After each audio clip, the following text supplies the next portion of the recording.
Olá, confira os destaques do Repórter Justiça. Turmas recursais. Nós vamos mostrar como funciona a segunda instância dos juizados especiais.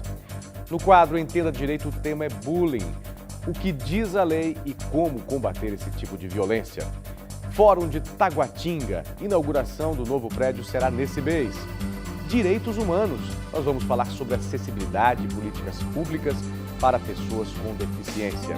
E no quadro Por Dentro do Judiciário, a gente tira uma dúvida sobre a diferença entre conciliação e mediação. Tudo isso a partir de agora no Repórter Justiça.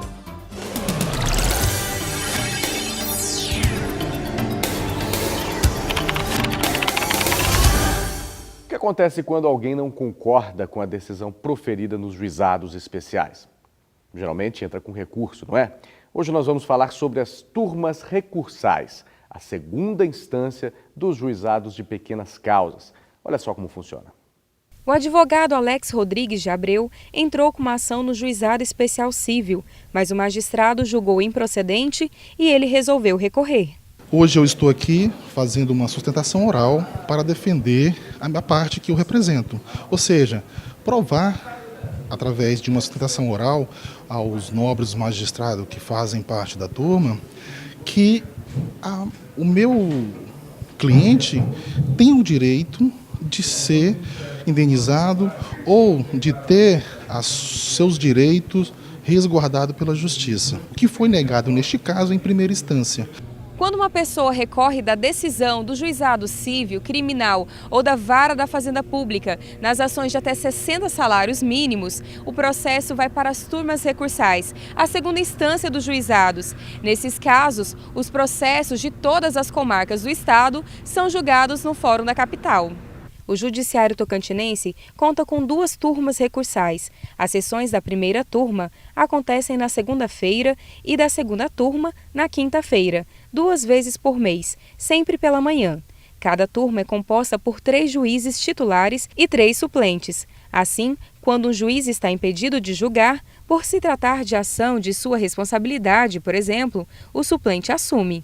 As sessões das turmas recursais são públicas, então aqueles integrantes da sociedade jurisdicionada que quiser vir até a turma recursal para assistir à sessão, as nossas portas estão abertas. Durante a sessão, o relator expõe o processo e o advogado pode optar por fazer a sustentação de defesa. Em seguida, o relator informa seu voto e os outros 2 juízes podem acompanhar o voto ou não. Com o e-plenário, processo eletrônico, o julgamento ficou bem mais rápido. Nós temos um processo eletrônico, os processos que irão a julgamento, o juiz disponibiliza o seu voto, se porventura os demais juízes concordarem, já é julgado ali mesmo, desde que o advogado não tenha pedido sustentação oral. Caso ele tenha pedido sustentação oral, nós esperamos para julgar aqui, né? Mas é possível adiantar o julgamento. Isso diminui a morosidade, tornando mais ágil o julgamento. Essa é a principal função do plenário eletrônico. Caso a turma recursal julgue a ação improcedente, cabe recurso extraordinário para o Supremo Tribunal Federal ou especial para o Superior Tribunal de Justiça. Hoje a gente aborda no quadro Entenda Direito uma questão muito séria e que afeta principalmente os adolescentes: o bullying. Veja o que diz a lei sobre os atos dessa natureza e quais as diretrizes para prevenir e combater esse tipo de violência.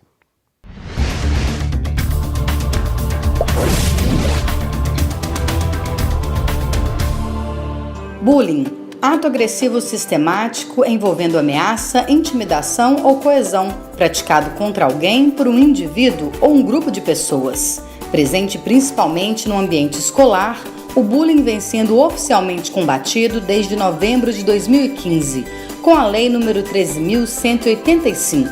São exemplos de bullying: agressão verbal, moral, sexual, social, psicológica, física, material e até mesmo virtual.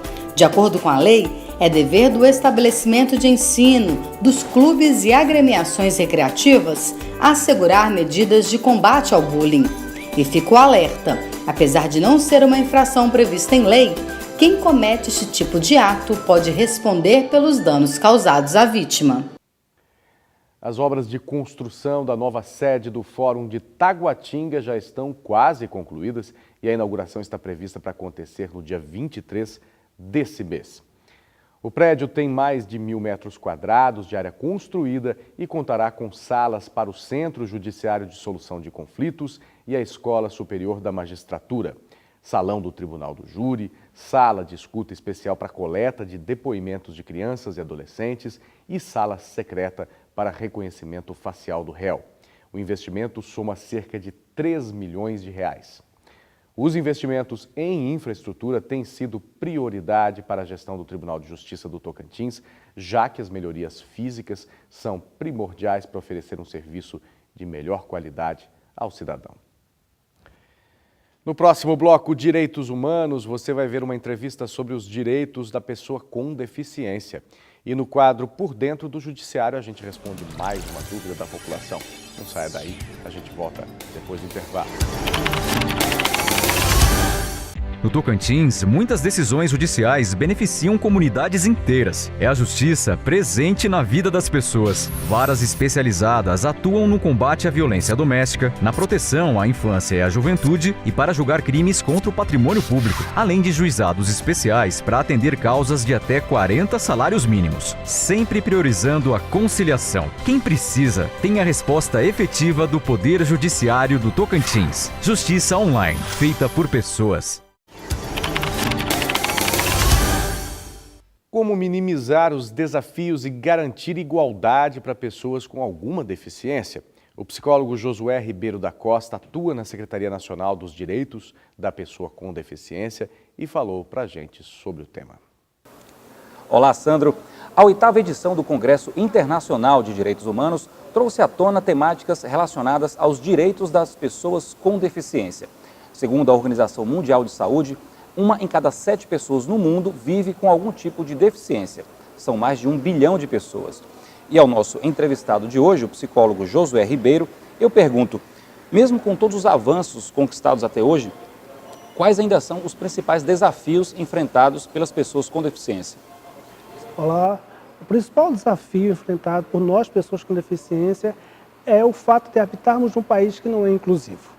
Ainda existe uma larga dificuldade, todo mundo conhece exemplos que são sempre importantes, mas que revelam essa dificuldade de uma calçada, de uma rua, da falta de médico, falta de hospital. Então, a questão da acessibilidade é a principal questão que nós todos enfrentamos. E qual seria então o papel do poder público, do judiciário e da sociedade para tentar minimizar essas questões enfrentadas pelas pessoas com deficiência? Fundamental. É fundamental. Somente a junção desses 3 entes, da sociedade, do judiciário e dos governantes, dos gestores, que nós poderemos efetivamente cumprir e fazer cumprir a lei, que é o que todos nós queremos, uma sociedade mais justa, mais inclusiva, acessível, mais igualitária. Obrigado, Josué. Sandro, é com você. Obrigado, Abelson. O Poder Judiciário incentiva e auxilia os cidadãos na resolução de conflitos por meio do diálogo. Mas você sabe a diferença entre conciliação e mediação? Veja agora no quadro Por Dentro do Judiciário. Olá, eu sou Yuri. Eu gostaria de saber qual a diferença entre conciliação e mediação. Yuri, na conciliação, o conciliador ele vai auxiliar as partes, podendo sugerir soluções para o conflito. E já na mediação, o mediador ele vai auxiliar as partes para que, através da comunicação, do diálogo, elas compreendam as questões relativas àquele conflito, né, os interesses envolvidos, para que, de uma forma consensual, eles encontrem soluções que podem favorecer mutuamente a todos, resolvendo pacificamente a demanda ou o litígio. Mande também sua dúvida para a gente. O contato com a nossa produção é pelo telefone 3218-4437. Bom, eu fico por aqui. Muito obrigado pela sua companhia. Para rever esse e outros programas, acesse o canal do TJ no YouTube. Mais notícias do Judiciário também pelo nosso site e pelas nossas redes sociais. Até mais, até a próxima.